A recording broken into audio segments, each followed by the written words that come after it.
atas berkat rahmat si rahmat ya. Alhamdulillah kita semuanya dalam kondisi sehat walafiat. Bapak perhatikan kamu dari pagi semuanya semangat gembira, semangat. Bapak juga nggak ada kondisi yang sakit kayaknya. Ada informasi sakit nggak? Ada. Karena sakit itu adanya pada diri kita masing-masing. Ketika kita semangati, ya, seperti kamu misalnya puyeng nih kepala nih, malas puyeng kepala mau sekolah.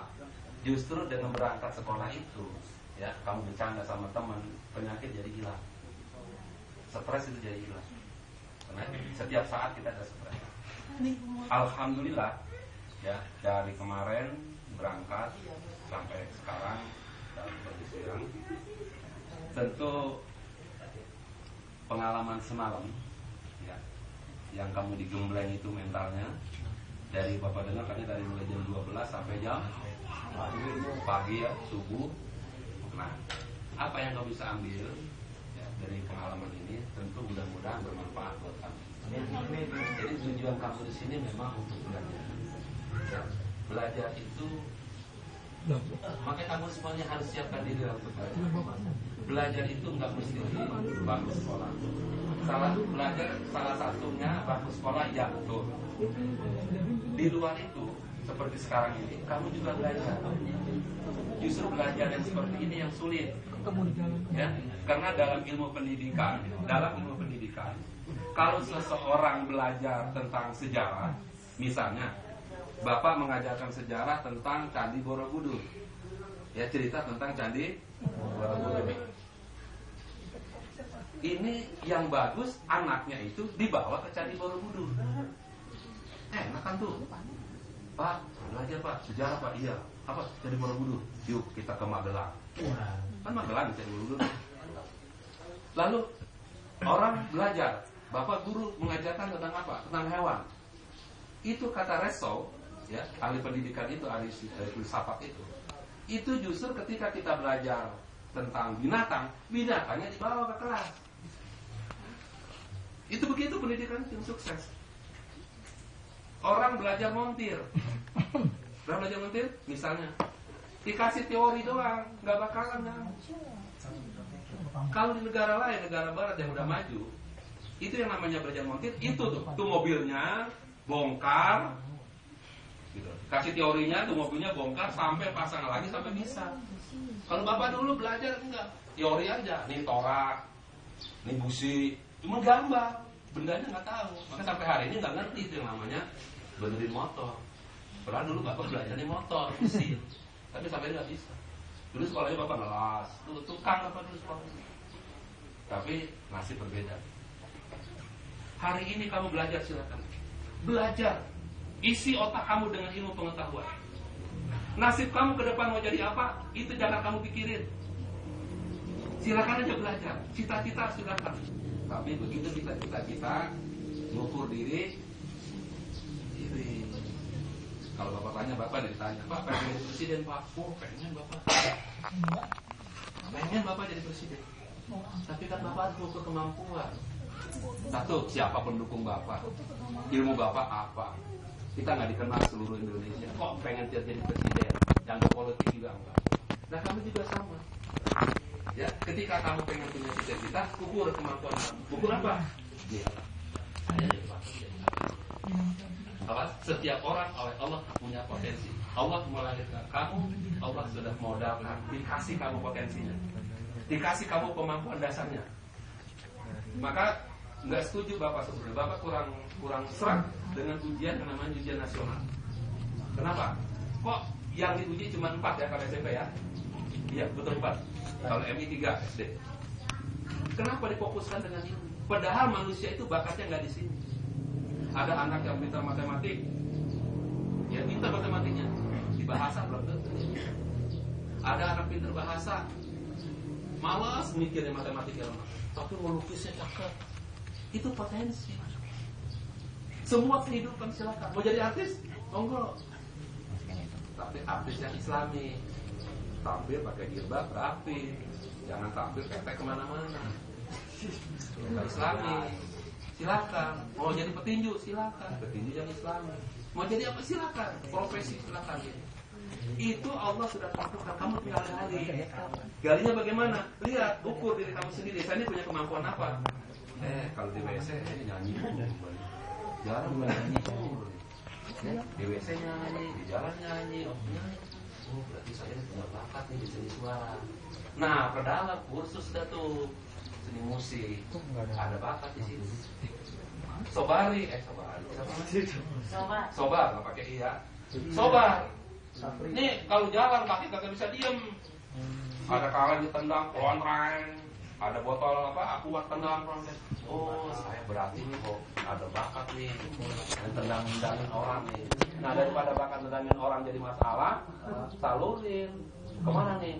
Bola bisa, main silat bisa, main taekwondo bisa. Pondok.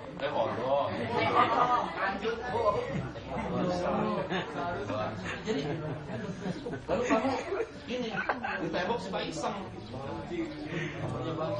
Oh, berarti saya nih ada bakat jadi pelukis. Silakan jadi pelukis. Di Indonesia sudah ada satu lukisan harganya 100 juta. Sudah ada lukisan orang Indonesia dibayar 100 juta satu kali. Kali aja lukisannya kayak sama dengan lukisan Mona Lisa. Pernah lihat lukisan Mona Lisa? Leonardo da Vinci? Lihat? Kamu tahu berapa harga lukisan itu? Ya mahalnya berapa? Kamu tahu sekarang ini harganya? Itu disimpannya di museum di Prancis. Itu dijaga ketat 30 miliar. Harga lukisan 30 miliar. Berebut lah mau beli. Kalau bapak 30 miliar. Beli banyak saya. Apa kan? Bakalan kan? Nikah lagi. Rencana apa itu? Nikah lagi boleh. Boleh. Bapak bicara nikah nanti udah dibuka. Dimulai sih. Kalau nikah nih, begini nih sebenarnya. Makhluk laki-laki ini harus paham perempuan ya. Allah ciptakan itu makhluk poligami. Apa itu poligami? Makhluk yang boleh memiliki istri lebih dari satu. Itu Allah ciptakan sendiri. Maka ketika laki-laki ngeliat perempuan, itu wajar nih, benar itu. Termasuk bapak. Kalau perempuan cantik masih di sini di hati bapak ada. Itu kenapa? Karena begitu diciptakannya. Laki-laki itu tertarik dengan perempuan lebih dari satu. Kalau perempuan enggak, ya perempuan tetap. Karena Allah enggak walaupun ada yang terkecuali ya. Tapi kalau laki memang kalau diciptakan begitu, maka laki-laki boleh istri lebih dari. Cuman bapak, ini kembali ke bapak ada contoh. Bapak punya hak untuk istri lebih dari satu. Bapak, cuman bapak nggak mau ngambil. Lebih dari 3. Bapak nggak ambil, kenapa? Oh, bapak resikonya yang berat. Kenapa berat? Bapak berhadapan dengan siapa? Berhadapan dengan istri bapak, berhadapan dengan mertua bapak, berhadapan dengan saudara ipar bapak, berhadapan dengan saudara bapak, berhadapan dengan tetangga, berhadapan dengan teman di kerjaan, berhadapan dengan anak bapak. Banyak itu tantangannya. Dari semuanya itu bapak anggap kecil, kecuali satu, anak bapak. Bapak nggak mau nyakitin anak bapak. Dia akan sakit ketika orang tuanya sakit. Dia akan benci dengan bapak. Nah, ketika dia benci sama bapak, bapak khawatir. Nah, itu yang bapak takutin. Ya, kalau sekarang bapak badannya masih jejak, masih kuat. Nah, kalau jalan ini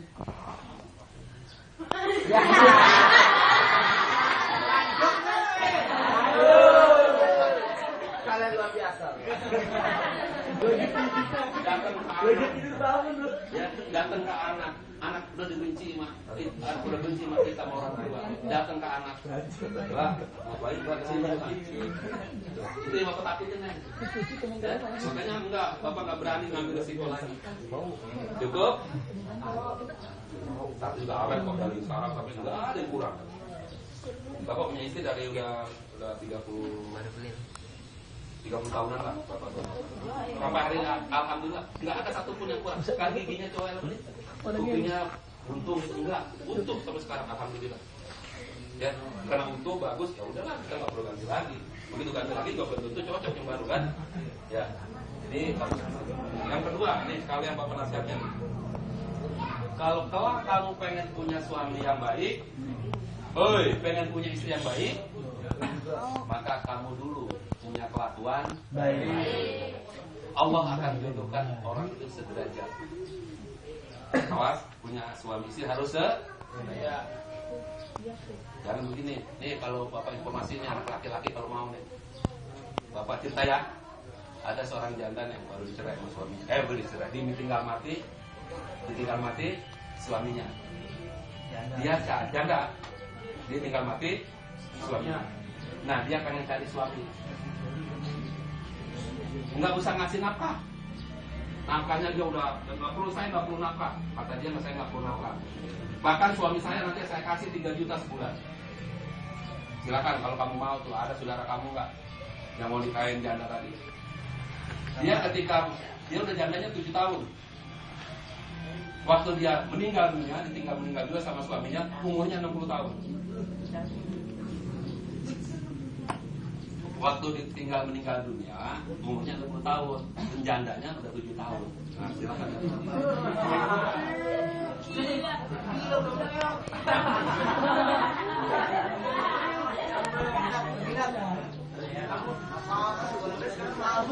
Bapak, iya licin ngokok. Iya licin, kulitnya ikut. Ya, nah, itu begini, bedanya begini. Kalau anak usia kamu begini, ini kan masih kencang, masih licin. Begitu lalat terbang, memblok, sudah langsung dia jatuh ke lalat. Apa kata lalat? Licin aman. 50 tahun kemudian dia lalat datang lagi. Memblok, ayun-ayun nah. Ayun-ayun nah, kalau pepet keriput ininya ya ayunan bisa pegangan. Kalau lalat jeblos lalat. Oke, semalam mungkin kamu bisa lihat pelajaran apa yang kamu peroleh dari kegiatan semalam. Ya, semua manusia itu adalah pemimpin. Kalian adalah pemimpin. Setiap pemimpin harus dimintakan tanggung jawab. Seorang laki-laki minimal kamu adalah pemimpin keluarga. Kecuali kamu nikah. Mau nikah nggak? Mau nikah nggak? Jangan bilang nanti, wah kalau bicara masalah nikah, masalah perkawinan, ini pulang menikah. Ada waktunya, ya, ada waktunya. Untuk anak perempuan, ini pesan untuk anak perempuan, siapkan dirimu untuk menikah kalau usia sudah 20 tahun. Awas ya, kalau sudah 20 tahun, siapkan dirimu untuk menikah. Yang laki-laki kalau sudah mencapai 25 tahun, siapkan.